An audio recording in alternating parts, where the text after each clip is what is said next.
Welcome to the Heli Academy podcast. My name is Alexander Ziegelmeier. I'm a student from Bavaria, Germany. Please enjoy the podcast und ich wünsche allen Studenten an der Hillsborough Heli Academy einen guten Start für September.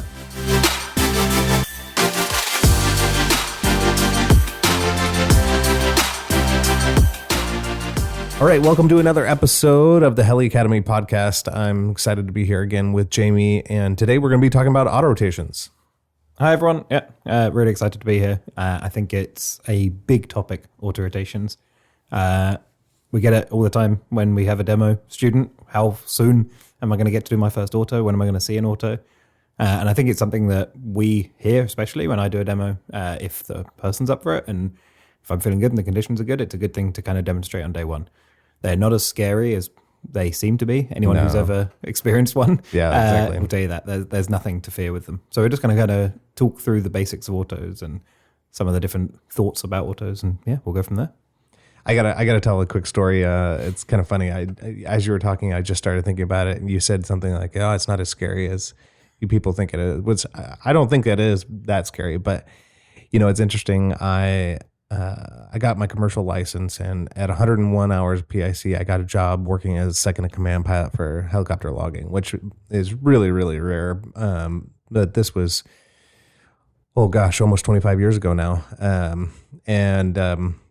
But I remember getting in the helicopter with the chief pilot doing my checkout flight in the S-61, and he was briefing me on all the emergency procedures, and one of the things that you have to do is you have to do a single engine failure simulation, and so he pulls one of the throttles back on one of the engines, and he said so many times, I mean it was probably only 2 or 3, but it felt like a million times he said, "Don't do anything." Because in that helicopter with no load on it, nothing really changes really to speak of. And so he pulled one of the engines back, and we just kept flying. And I thought, oh, okay, like really, don't do anything. You're just flying. But it's just, of course, in a single engine, low inertia rotor system like we're flying in the R22, obviously we need to get that collective down right away. And so we practice that a lot. That's really important, and stress that quite a bit. But it was just really funny going because he knew that I was in the Robinson before that, and now I'm going to the S-61. He didn't want me slamming the collective down. Yeah, and I think that's, you hear that from the industry all the time. I mean, I've only flown Robinson helicopters up until now, and so I don't really have much to gauge it on, but you hear that from everyone who's more experienced, that if you can auto-rotate in a Robinson or any other simple piston engine helicopter, then when you get to this bigger stuff, it's a much easier ride if you've got that basics down. So that's fun. Well, we practice autorotations a lot, right? We that's a major part of our training, which like I said, it's really important to make sure you have that muscle memory down, that reaction time down. But it's kind of funny, actually. I was just thinking about it, the irony about, we practice autorotations more than anything else. Yep. It seems. But realistically, when we're talking about emergencies and emergency procedures or, anything like that, it's probably one of the lowest emergencies that's out there, Yeah. And I remember that, I don't know if they're still doing it, but at the Robinson safety course, one of the things they used to do on day 1 or day 2 was they had everyone go through the POH and highlight how many of the emergency procedures actually say enter autorotation. And there's 4 or 5, can't remember off the top of my head. And it's funny that, yes, as you say, we practice it as by far the most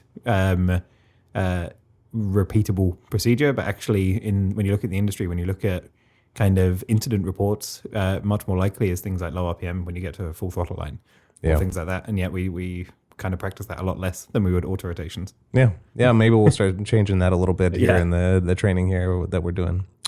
But yeah, let's just talk about kind of the common misconceptions on autorotations, and I don't know, just some details about it. So I think the biggest misconception by far, if for people who've never been around a helicopter, and anyone who is in a helicopter has obviously heard this, is that the second the engine fails, the helicopter falls out of the sky. Yeah, okay, not true. Yeah, obviously that's not true.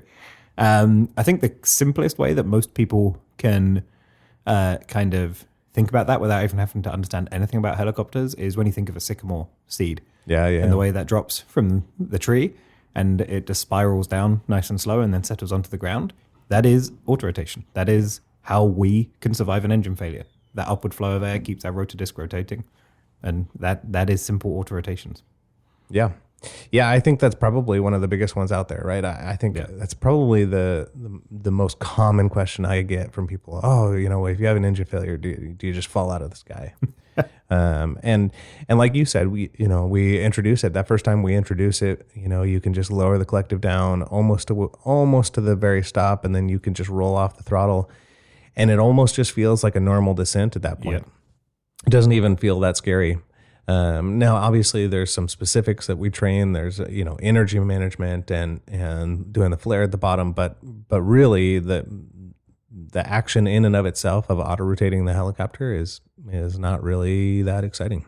I remember when I did one of my demos, and as I was getting more confident in my abilities, I thought, in this demo flight, this was someone who was really keen, and they would been asking about auto rotations, and they hadn't shown any signs of nervousness. So I thought, I'm going to demonstrate an auto. And I did that exact thing. I lowered the collective super slowly, just rolled off the throttle, and then we're in the auto, and then we're in it for 10, 20 seconds, and they said, so when are you going to show me an auto rotation? As we're already descending at 1,300 feet per minute. Yeah. And so, when you do it gently, there really is nothing. Most people wouldn't even know they're in an auto rotation. Yeah. So it's not as scary as people think. So why don't you tell everybody about kind of how you started flight training, and then how did you do auto rotations in the very beginning? So the way that the UK works, I'm not sure if it still works to this day. I haven't done any flight training there for a long time. But I know Canada used to work the same way. A lot of places outside the US, they believe, I'm not saying right or wrong, but they believe that if you have entered an auto rotation, you should treat it like a real engine failure, a real emergency. And so you have to complete that auto rotation to the ground, what we would call a touchdown auto rotation. There can be some merits in that. I think if you really take this just into a classroom base where you're not actually thinking about the real people, because if you have an actual engine failure, you will never have that option of going around, right? The engine is gone. Yeah. And so I can see a very small bit of logic in that. And so we would do flights across the southeast of the UK, and for anyone who doesn't know, that's a lot of green open spaces. And so we'd be flying along, and my instructor would just say, simulate an engine failure and close the throttle. All in one movement. And then I'd have to pick a spot. And obviously, the instructor would help to make sure there was no overspeeds or anything. But then it was my job to find a field, and we'd set down. And sometimes it would be people's gardens. Sometimes it would be a plowed field. Sometimes it would be wherever, right? Did anybody get in trouble for that? No, the UK is actually pretty similar to the US in terms of... Interesting. As long as you're not causing damage to people or property, then they don't really care. And in the southeast especially, it's very big open areas. So when people's gardens, I think the US imagines a little yard, but people's gardens in the southeast of the UK can be acres of property. Right. And so, that's... I think we could talk about that a long time, as I say. In a classroom environment where you're saying if you had an engine failure, you'd never be able to recover, you can see the logic in why every single auto should be completed, because you have to make it work if your engine failed. But I much prefer the way the FAA kind of encourages it in the way we teach it here, which is separating an auto rotation from a simulated engine failure, because they are different skills. The ability to auto rotate is very different to the ability to touch down in a field. And if you have the ability to auto rotate, you can do that. And you can do it much more safely, I think. Yeah.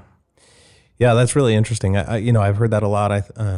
There's a few countries out there that require, the touchdown all the way to the ground all the time. Yeah. I think, it has its merits. Obviously, we train it during the flight instructor course. That's required.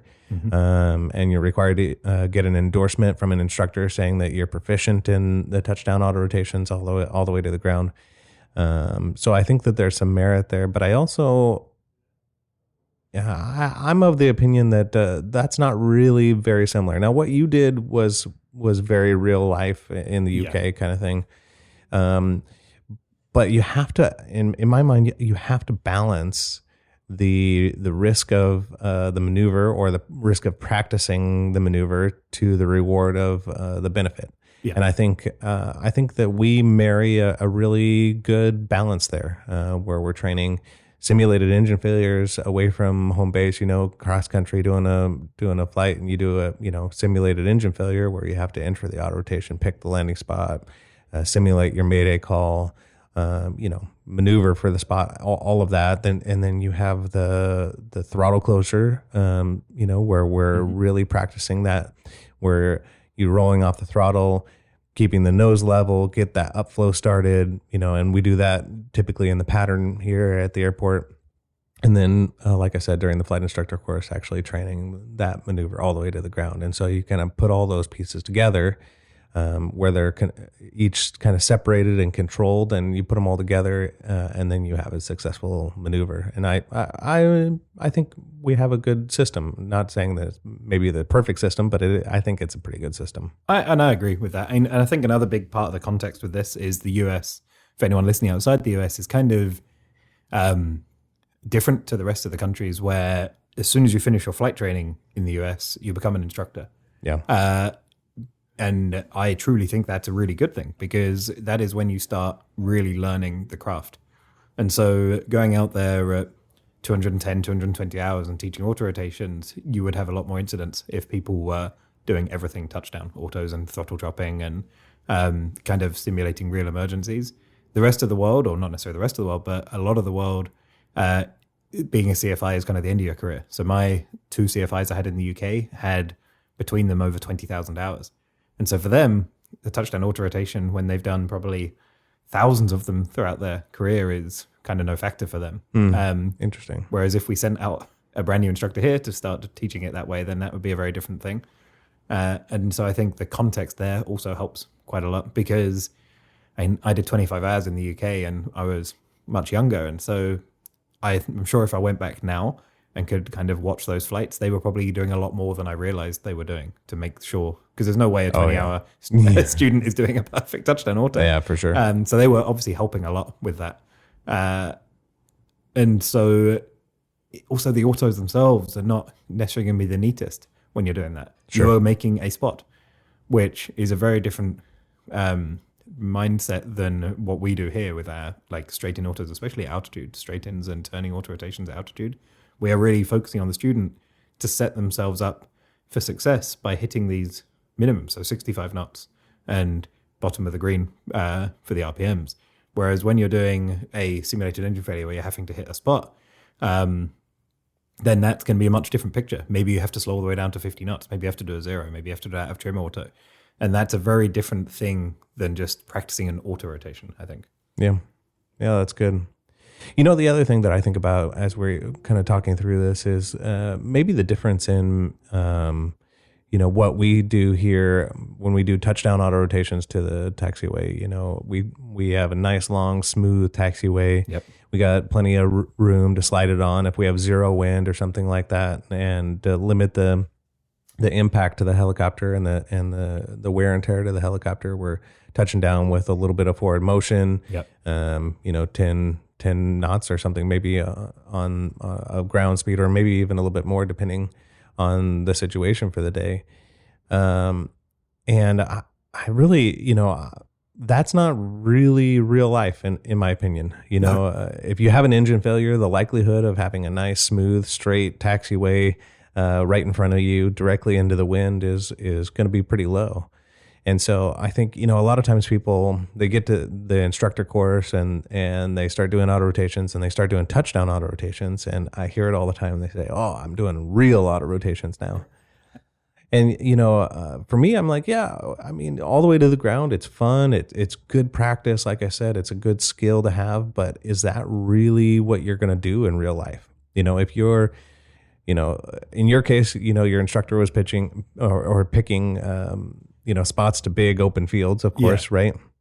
But what happens when you're over, a populated area and you have an engine failure and you have car park space for you to land in? Right. Yeah. You have ideally a parking spot. Yeah. Right. Not in a not ideal world, you have a small little grassy area, somebody's backyard or something like that.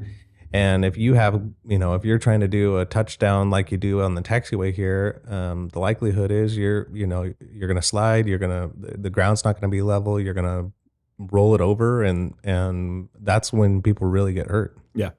I think that was one of the biggest surprises for me when I first started the touchdown lessons when I was doing my CFI. The primacy that's there, it's funny that if you'd have asked me before I got taught how to do touchdowns here at Hillsborough, I probably wouldn't have been able to tell you much that I was told in the UK, right? I mean, that was a long time ago, and as I say, only 25 hours.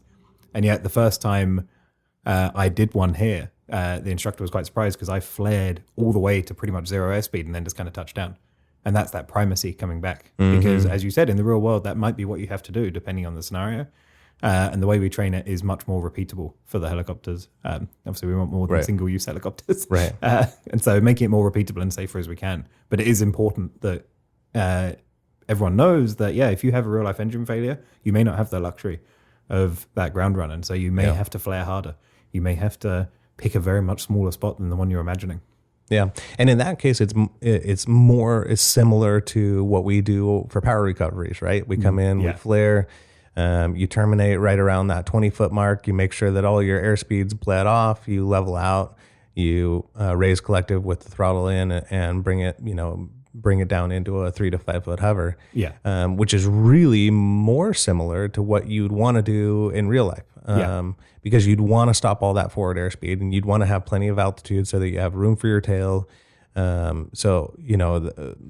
reality, I think, the way we practice the power recovery auto rotations here is actually more similar to real life than, what people call, quote unquote, the real auto rotations when they're doing touchdown auto rotations to a smooth taxiway. Yeah. I mean, if we send a private student out there, right, who's doing their solo cross country and they've obviously never done a touchdown auto rotation at that point in their life, if they can auto rotate to a spot with a power recovery and get themselves within 50 feet of that spot and come into a nice hover at 10 feet, if they have an actual engine failure and they can repeat that maneuver exactly, 10 feet is well within the standards to drop. Oh, absolutely. In an absolute worst case scenario. Yeah. Skids are going to spread, seats going to crush, but they're going to walk away. Yeah, they're going to walk away. And that's really what we want. And yeah, I think that's an important thing because, as you say, separating the touchdown auto from a auto rotation, I think it's an important thing. Yeah. Yeah, that's really good. I think going to the power recovery as well, I think we can really talk about, and this topic can go on forever, really. It's a massive topic. But I think when you become a CFI, you kind of start noticing the reason that we teach things in the order we do. And we talk about that, the importance of the order of maneuvers. Yeah. And it's funny because you go out there and you teach your first private student running landings, and then you'll teach them air taxi quick stops. And then eventually you'll move them on and you do vortex ring state, and then you'll move them on to autorotations. And it's because a running landing teaches the student how to have the helicopter level. Yeah. And if you have the helicopter level during an autorotation, then that means you're doing everything well because nothing's changing. The recovery in an air taxi quick stop or in a quick stop is exactly the same as the recovery when you're flaring in an autorotation. Yeah, that's right. And so the order of these maneuvers really is what enables the students to be more successful. If you went out there on a day one with a student and asked them to do an autorotation, obviously that's not going to work. And so teaching them the basics first and these building blocks of teaching is really crucial for this. Yeah, I like that. Okay, just a couple minutes left here in this podcast, but I actually wanted to talk a little bit about cyclic back. Cyclic back is a big push in the industry right now. Actually, not necessarily just right now, but it has been for a while. Mm-hmm. And it's this idea of when you have an engine failure in a single engine aircraft, you get that collective down. Of course, that's going to be one of the first things you do. But the second thing that you do is going to be cyclic back. Yep. And the reason for this is to immediately start the upflow, to recover those RPMs if you've lost RPMs in your rotor system, and get that upflow started for the auto rotation. For instance, when I was doing factory training down at Bell, I was actually really surprised the first time I went down there how much cyclic back. I mean, it's a significant amount. Nose comes up in the air. You're looking at the sky. Does it feel like a zero when you do it, or it feels like a quick stop? Okay. Actually, yeah, in the air. And the idea, you don't actually slow down to 0, but the idea is the nose comes up so that you can get that upflow started immediately. Then you level the helicopter, pick your, find your spot, aim for your spot, and then shoot for airspeed or whatever you need to do at that point. And I think that, sometimes here, when we're doing training, we just reiterate it's going to drop. And then you can see those RPMs really tend to stay down a lot longer. If you keep the helicopter level on entry, you'll notice that those RPMs come back a little faster. If you're doing a simulated engine failure or throttle closure, it may be that you actually need to bring the nose up a little bit to make sure that those RPMs, stop the decaying right away. And I think we don't need to like really go into a ton of detail on this, but I think I'd encourage all of our listeners to do a Google search, go out there and find some articles on cyclic back.